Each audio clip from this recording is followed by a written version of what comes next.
Thank you very much, Michael, and I would like to welcome you all here this morning, and especially our international friends whom I was speaking to already, and I'm sure that you're delighted to be in Ireland. And as I was explaining to them, Ireland, I suppose, is one huge heritage site. So thank you very much, ladies and gentlemen, and I'm delighted as well to have this opportunity to speak to you this morning.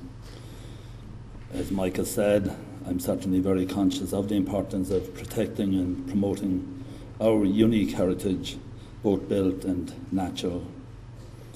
And also I know that one of the best ways to achieve this is to add to the number of Irish sites already on the World Heritage list, and that's why I think our international visitors here this morning are going to play a very important part in your seminar here today. As you're all aware, Ireland now has 3 World Heritage Sites in total: Skellig Michael, Brún na Bóna in the Republic, and of course the Giant's Causeway in Northern Ireland. And just you might ask the question, where are we with our 2 existing sites?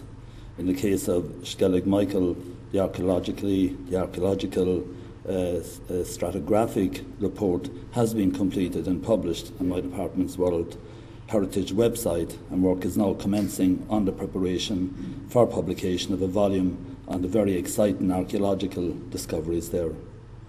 This will be the first in a series of documenting the works carried out on the site to secure the preservation of the monuments. In the case of Brún na Bóna, work is progressing on the preparation of a new management plan for the World Heritage Site. You will of course be aware of the recent decision of An Bord Pleanála to refuse permission for the Slane bypass, which cited the impact on the World Heritage Site as one of the grounds for its finding. This underlines the need for the new management plan and other protective measures to adequately address the development issue to make sure it does not endanger the outstanding universal value, integrity or authenticity of the World Heritage Site. It demonstrates that the local community must be convinced that there are real and tangible benefits to having a World Heritage Site in their area, such as increased tourism expenditure in the locality. An Bord Pleanála's decision highlights too the responsibility that rests on all of us, not just the state, but also local authorities, to protect and enhance World Heritage Sites. The tentative list of potential World Heritage Sites drawn up by the Expert Advisory Group includes a number of our most prestigious archaeological, architectural and natural sites. UNESCO sets the standards required for the World Heritage Site in terms of its outstanding universal value, its integrity and authenticity.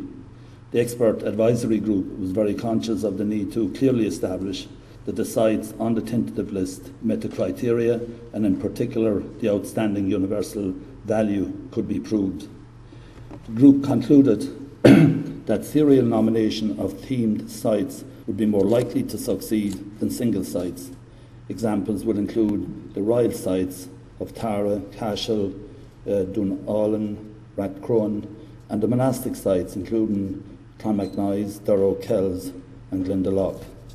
The royal sites would include a transboundary nomination through the incorporation of Owen Boca, Navanfort and Armagh. The monastic sites could be further developed to include the European context of Irish monasticism on the continent and its contribution to the development of European culture.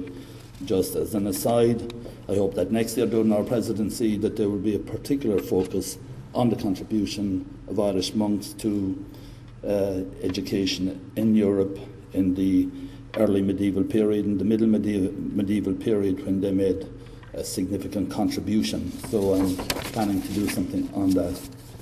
The selection of the Burren and the Céda Fields allows for nominations that are of importance to both cultural and natural heritage. The literary element of Ireland's contribution to world culture is marked by the presence of Dublin City on the list. To progress applications for World Heritage Site inspections is an onerous task. It is not something my department can achieve on its own. While only the state can propose a site from the tentative list for inspection as a World Heritage Site, I believe it is critical for local communities to become fully engaged in the process. And I know this is part of the theme here today of this conference. Indeed, it is my view that the impetus for developing a new application should come from the community itself, rather from the top down. The preparation of an application to UNESCO is a complex and time-consuming exercise. There is growing awareness and underlining of the need for community engagement with the process. Indeed, an appreciation of the potential benefits to a community of having a World Heritage Site in their midst, along with an understanding of the obligations and measures that are necessary to protect the status, can best be gained through direct participation in the preparation of the application for inscription. I also believe that local authorities should play a more proactive role. They have the resources and the expertise to assist local communities to focus their engagement and to provide the necessary leadership where appropriate. This is in addition to their more formal pre-existing role, whereby local authorities ensure that county development plans and local area plans include policies and objectives to protect these sites. And I saw from people coming in here this morning that there are a large number of heritage officers here from all over the country. So I'm sure you would agree with me in what I'm saying there. A very positive development that will provide practical support for community participation in heritage initiatives, including World Heritage, is the fact that new sources of funding are now becoming available to community groups that are not accessible to state agencies. Important changes to the regulations governing leader-funded projects have just been agreed between my department and the Department of the Environment, Community and Local Government. Could I say just to Michael, to agree totally with him that the funding for the built heritage was totally decimated. Before I took office, just to remind him. From 2008 to 2011, the funding was reduced from 26 million to 2 million. And actually the cut in the budget for 2011 was 75%.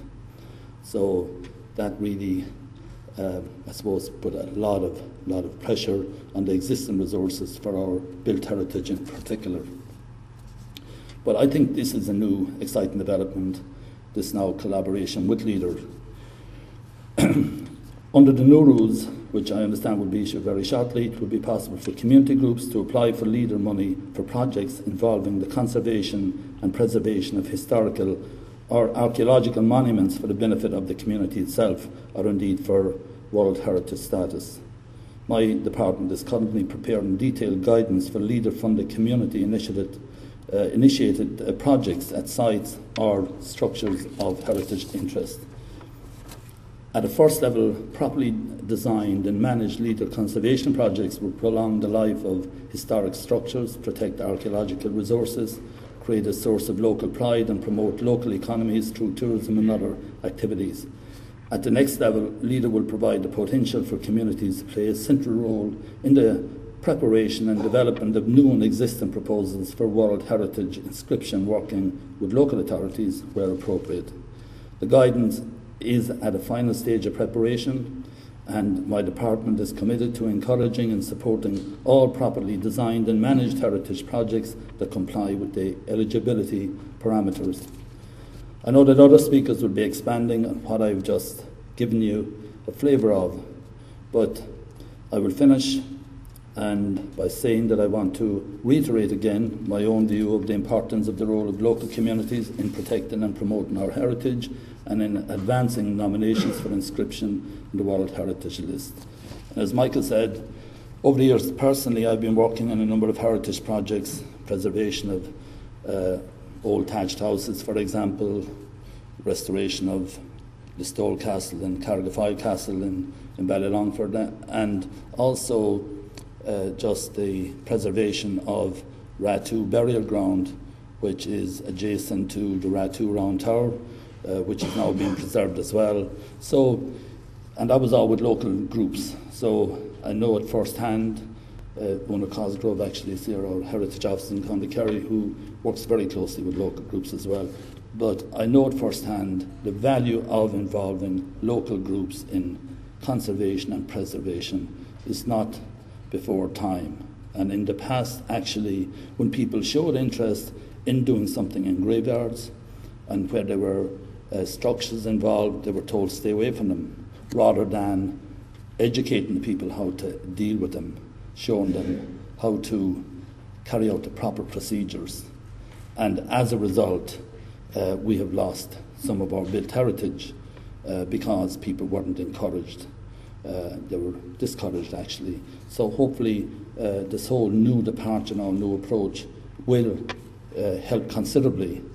Maybe because we haven't the funding, maybe we can make up for it through volunteerism or through local involvement. So I think this is quite exciting departure here.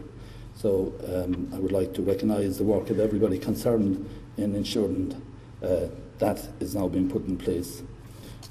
Just also could I say that I suppose I live in a historic town. There were heritage towns designated some years ago, and then they were more or less forgotten about. You know, you have wall towns and other designations, but there were heritage towns designated back in the 90s, and Listowel being one of those. But then they had a sign saying this was a heritage town. Then nobody was involved in the development of those towns, and they didn't seem to have any programme apart from the branding. So I'm glad now that I'm working closely with Fáilte Ireland and with the Heritage Council towards having a new initiative for historic towns and heritage towns, and that will be announced shortly. We'll be announcing a pilot project for that. So I would hope that we would help through heritage regeneration, the regeneration of these towns. So it's just another, I think, exciting development that hopefully will help again in the overall, I suppose, scheme, national scheme to protect our built heritage and natural heritage. So finally, I would like to thank and congratulate the Heritage Council and Icomos Ireland for organising this conference, and wish you every success. And just looking at the programme, it certainly seems very exciting, and you have some really top-class international experts too. So you should have a very, very interesting day. So thank you very much for your attention. Thank you.